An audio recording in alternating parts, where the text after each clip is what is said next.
agenda is approve the previous meeting minutes. Chairman, I'll move item 1. Second. Moved and seconded. Do we have discussion? Seeing none, all in favor, say aye. Aye. Opposed?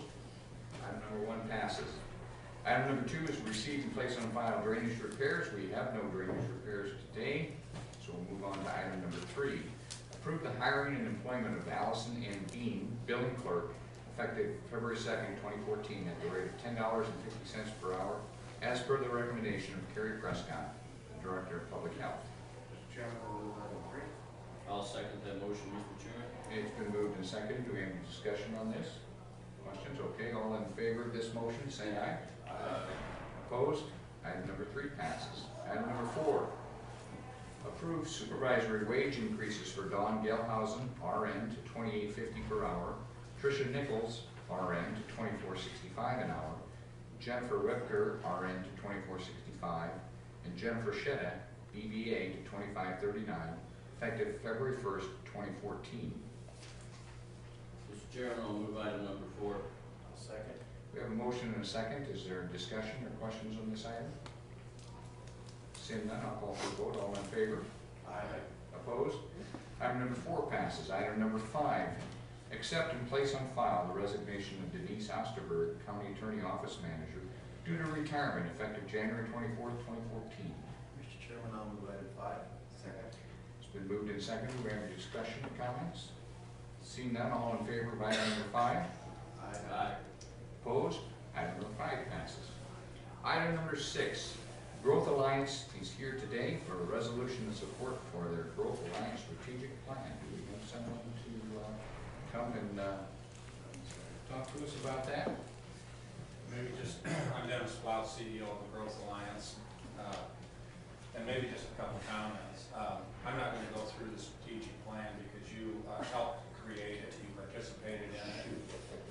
And you know, really what it is trying to get everybody acting together. My comments, I guess, are that we appreciate the leadership that the supervisors have shown in recent years. I've been around here for a long time, and I have never seen cooperation in this community as good as it is. And I think the things that you see going on now are a result of people working together better than maybe we have historically. I just want to thank you for that. You know, we talk all the time about collaboration, and sometimes we joke about it, but it is true. You know, if we don't work together, and if we aren't seamless, and if we aren't after the same goals and objectives, we're not going to realize a lot of the opportunities that we have. So I just want to thank you for that. And again, even though the resolution is somewhat symbolic, it does emphasize that we are on the same page and we're trying to accomplish the same goals. So thank you. Well, I think I'll take this time to read the resolution and then see if our board chooses to take action on that. We have here today a resolution supporting and placing on file the Greater Growth Alliance 2014 Strategic Plan. Whereas the Webster County Board of Supervisors is a partner in community and economic development initiatives with the Greater Fort Dodge Growth Alliance, and whereas the Greater Fort Dodge Growth Alliance worked with numerous partners, including the Webster County Board of Supervisors, in developing a strategic plan for 2014. And whereas this strategic plan is a document designed to be used as a guideline for economic and community development throughout the region. Now, therefore, be it resolved that the Webster County Board of Supervisors offers its support and acceptance of the 2014 Greater Fort Dodge Growth Alliance strategic plan, and will continue working with the Growth Alliance in accomplishing the goals and objectives laid forth in the plan.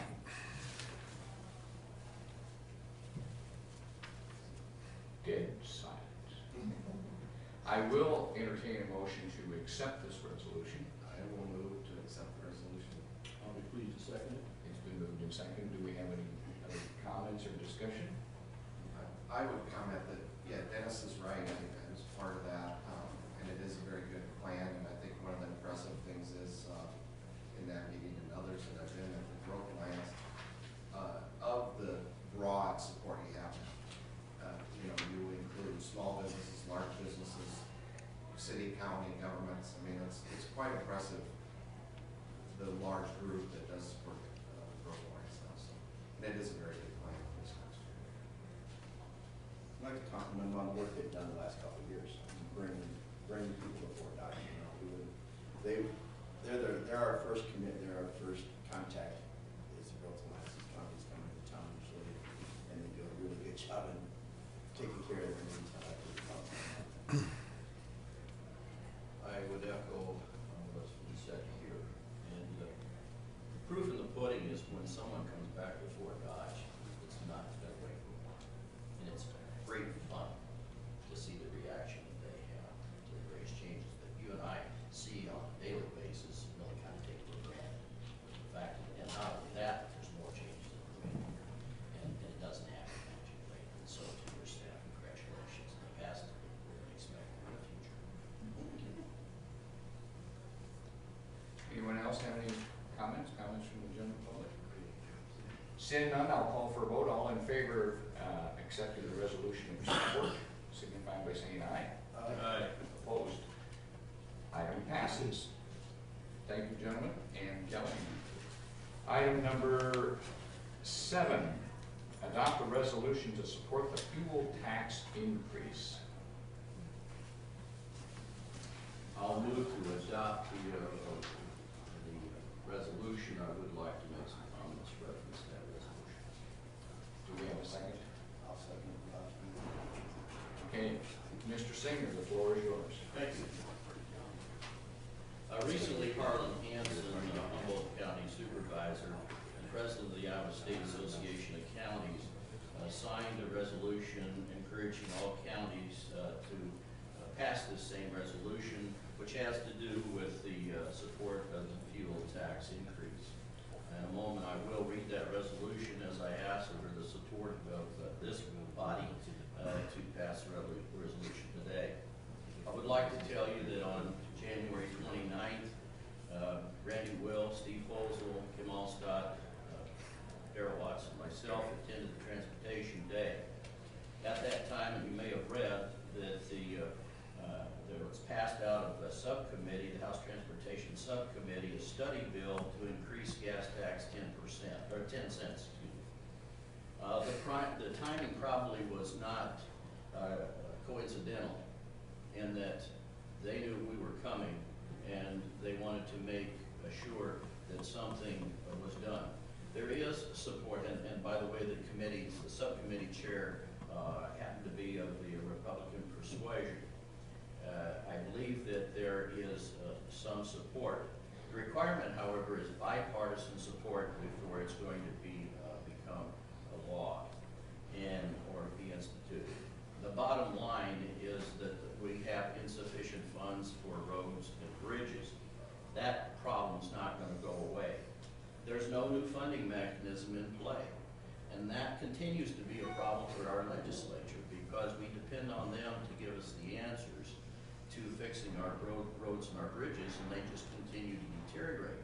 So as you watch, and everyone at the pump says, I don't want an increase in taxes. No one argues that, as you would not want an increase in taxes for other things as well. But in the same breath, you want good roads. And Mr. Will is not a magician, nor is anybody else that's an engineer, a county engineer. Cumulative, the county engineers have been in support of a gas tax increase, and frankly, I think there's no other short-term solution. With that in mind, there are some long-term challenges. One of those is, what do we do with electric cars? You can't tax them on a fuel basis. There are alternative fuels that might be used in the future. And we'll have to set up some sort of a situation or system whereby we tax those. Natural gas, for example, might be one. Certainly not gasoline only will fuel our cars in the future. Realize that there's a mandate for higher mileage for our cars eventually, which translates into lower usage of gallons of gas. That translates into lower income, not higher income down the road. And finally, again, the problem's not going to go away for our legislature. They must deal with it some way or another. This is a short-term fix for a long-term problem. With that in mind, I'll read the resolution.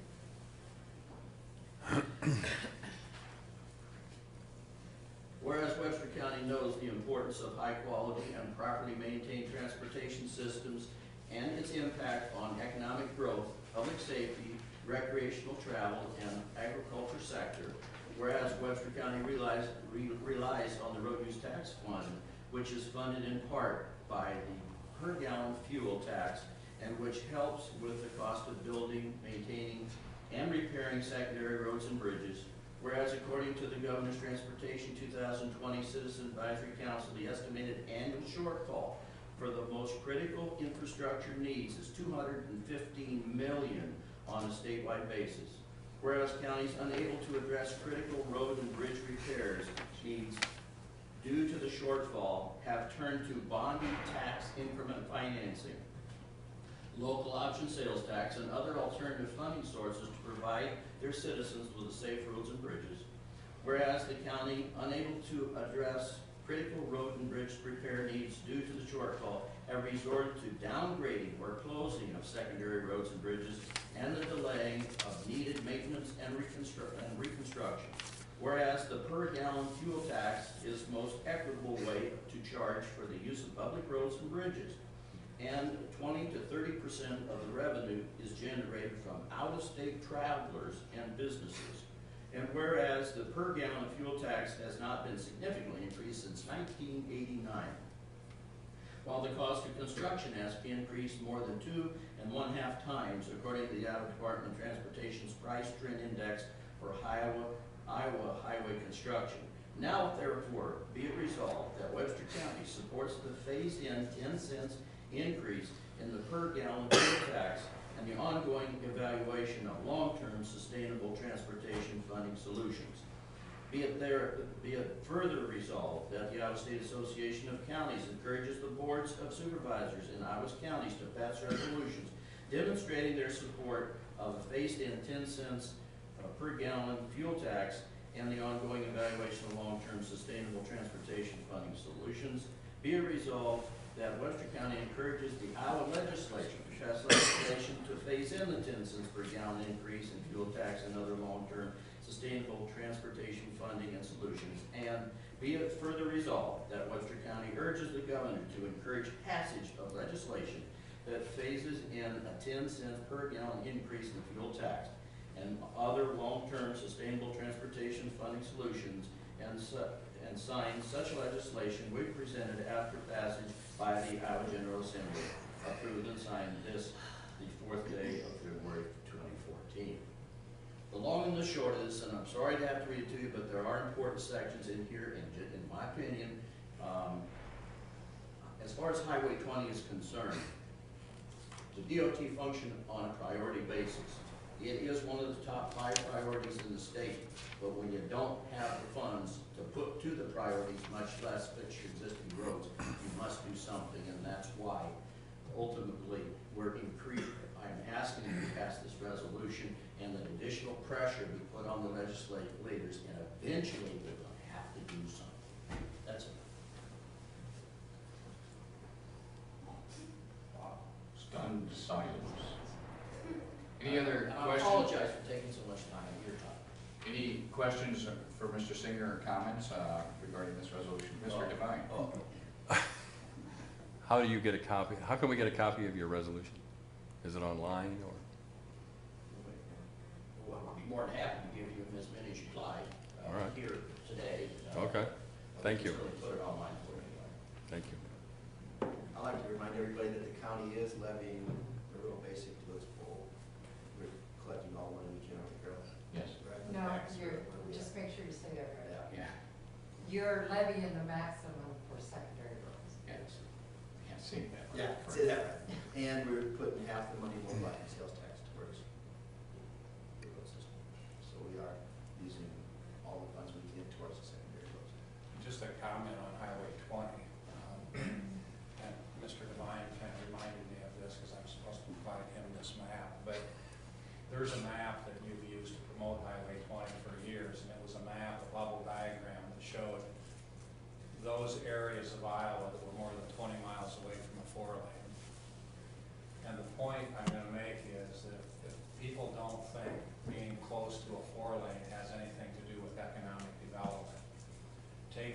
2010 census and overlay that with that same map that has areas that are 20 miles or more away from a 4-lane, six of those counties of the top 10 are northwest of us, and the other 4 are in southwest Iowa. Every one of the 10 highest loss population counties are in that same bubble diagram of areas more than 20 miles away from the 4-lane. So it is critical to economic development. So Highway 20 certainly is something we continue to work for. I would like to say that the county engineers throughout the state were there in Des Moines at the meeting. A great number of them did make comments, again, with an attempt to persuade the legislators that they must do something. And hats off to that. I'm sorry, I will sit down, but the last comment is I heard people say, well, we need Highway 20 so people can get to Fort Dodge quicker. It's not about that. It's about sustaining economic development in these counties that are in our trade area, in Webster County's trade area, northwest, west, and north of us. That's why we need Highway 20 finished, because they can't survive without us, and we can't survive without them. The DOT lives and dies by traffic counts, and in western Iowa, there have been as high as 35% increase in traffic count as it funnels into the 4-lane Highway 20 over at 71. There's continual increase on Highway 20 going from Fort Dodge, or actually from 71 on over to the east, and it continues to take more and more pressure off of Interstate 8. So there's some very viable reasons above and beyond economic development for this to continue and ultimately get it done as quickly as possible. I know I'm saying to the choir. Is there anybody besides Bob and Dennis that want to say? Get a debate going here. Okay, any other comments, questions? Seeing none, I'll call for a vote. All in favor of adopting the resolution for fuel tax? Aye. Opposed? That item passes. Thank you. Next item on the agenda is, we'll ask Amanda Milligan to step up and update the board on community-based correctional services. Good morning. Thank Good you. morning. Sure, the board, handout that I brought. My name is Amanda Milligan. I'm the director of the Second Judicial District Department of Correctional Services. I've been in that position since July. Prior to that, I was the assistant director for the agency, and then prior to that, I supervised the sex offender program. So I've been in the agency for quite a while.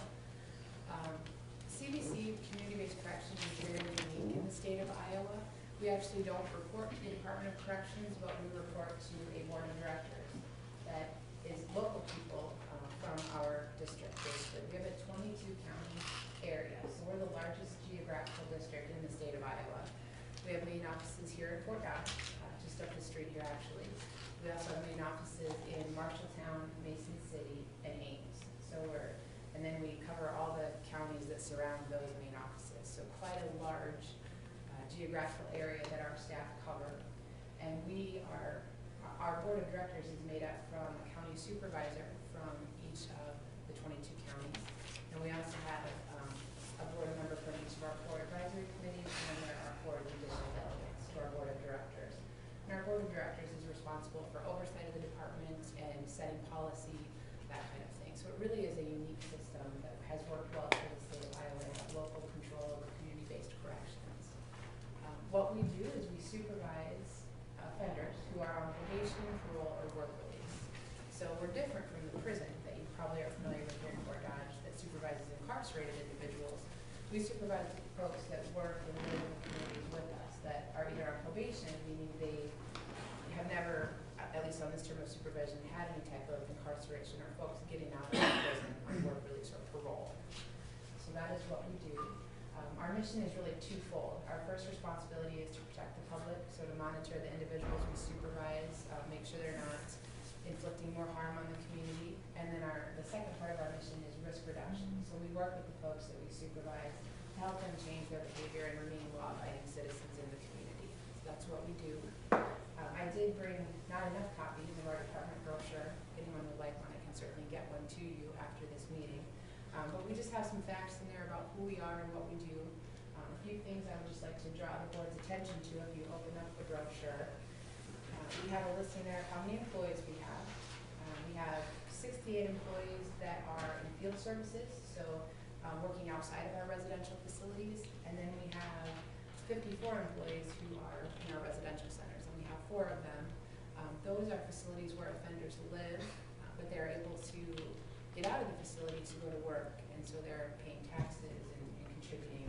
So that's what makes residential different than, for example, an institutional setting. We believe that community corrections is a very good deal for the citizens and the taxpayers of Iowa. Probation and parol's average daily cost in our district is $2.68, so it's very cost effective. Our residential settings, because we do house folks, we feed them, we supervise them 24 hours a day, 7 days a week, it's quite a bit more, it's $87.58. And then we have different levels of supervision. So our intensive supervision, which involves more frequent contact with the probation officer and more intensive, closely monitoring of their activities, about $647. And then we do offer sex offender specific supervision, which costs the taxpayers $14.07 per day. I also shared some information in there about our recidivism rates, and these rates are very good. Iowa does a great job with corrections as a whole, so we have very low recidivism rates compared to national numbers. Our rates here in this district are very good as well. For probationers, the recidivism rate or the rate of reconviction is only 19%. And that might sound like a lot, but that's actually a really very low number compared to other areas. For parolees, so individuals that have gone to prison and now are back in the community, their reconviction rate is about 29%. And as a whole, as a district, we have about a 20% recidivism rate, which is a number that is very good. On any given day, we supervise about 3,200 adults in north central Iowa. In a given year, that number doubles, so we supervise about 6,500 people just in this 22 county area. So there are a lot of people in north central Iowa under some type of supervision to our department. So it's a really significant number of folks. Also in your brochure, it lists they're at all levels. So we have folks at the highest level of supervision. They're the most risky to the public, all the way down to minimum supervision, where their risks are not as high as others. Got some information about our success rates. 70% of our people that start on supervision with us complete successfully, and that's a number that we're very proud of, that we can keep those people in the community. There are about 19% unsuccessful. We supervise men and women, about 25% women, and then 3/4 of our population are adult males. And there's the whole gamut as far as the age range. Everything from 18-year-olds to older than 45, and it's about an even distribution of those folks on for a variety of charges. So that's just some information about who we are and what we do. We really appreciate the support of the board in providing a support member every year. Our board members, Mr. Campbell and Mr. LaFleur, who's your alternate for us, and we really appreciate you folks coming to our meetings so we can do business. Any questions that I can answer? Any comments? 3,200, that's about the population of Humboldt. It is That's a surprising. lot of folks. Do you have a breakdown, or is there a breakdown online as to what sort of crimes these people were put in prison for? It's actually in this brochure. It's actually in the brochure. I'd be glad to give you a copy. About 26% of those are public order offenders. You've got them. I'll give you one. Okay. Thank you. That could be anything from OWI, public intoxication, those types of things are public order offenses. Drug offenses are about 25%, so that's a significant number of our population. We've also got property offenders that are about 25%, and then violent offenders are about 20%. And then there's sort of another category that other offenders fall into. So it really is quite a spectrum of behaviors what we supervise people for. Do you see a trend in type of offender? Have you seen a trend in what you're getting? We have been getting more high-risk offenders on supervision, so more of the, more likely to recidivate. So what that means, not necessarily high violence, but it means they have a lot of needs that have caused them to offend more frequently than your average person, so they require more intensive supervision. Just one more question. What constitutes a violent offender? Is that a crime where a person is attacked? Or? A person's harmed, yes. Questions? Okay, thank you very much. Keep up the good work. Thank you very much. Okay. Next item on the agenda is the citizens' opportunity to address the board of items that are not on the agenda. So those wishing to address us, please step forward, state your name. Come. Seeing a lack of interest on that one, we'll move on to Board of Supervisors committee reports. Do we have anything? I do. Switch. I received in the mail this morning, communication from the Convention and Visitors Bureau. And they are putting together a printed 28-page, 4-color guide which features participating counties along Highway 20. And among other things, they are encouraging all of those counties along the 20 corridor to kick in $1,000, and they will get this project underway. And they already have gotten the brochure designed, and I would encourage this body to find, if they can, those funds. If we are hard-pressed and cannot do that, CVB has graciously offered to assist us. And so as we do our budgeting for this next year, I would hope that we maybe could put this amount in for this particular project, but we'll discuss that as time goes along. But I think it's a great thing. It'll go into 20,000 copies, will be distributed in approximately 20 welcome centers. Keep seeing that 20 thing. So anyway, I applaud CVB for doing that and for the willingness to support this locally in Webster County. So again, I think another way of just tooting our horn and letting the state know that we have things all the way along. What my fault they sent it to me. You're correct. Last item on the agenda is a motion to adjourn. Well, I don't want to go yet. Second. All in favor, The say word. aye. We are adjourned. Thank you very much for coming.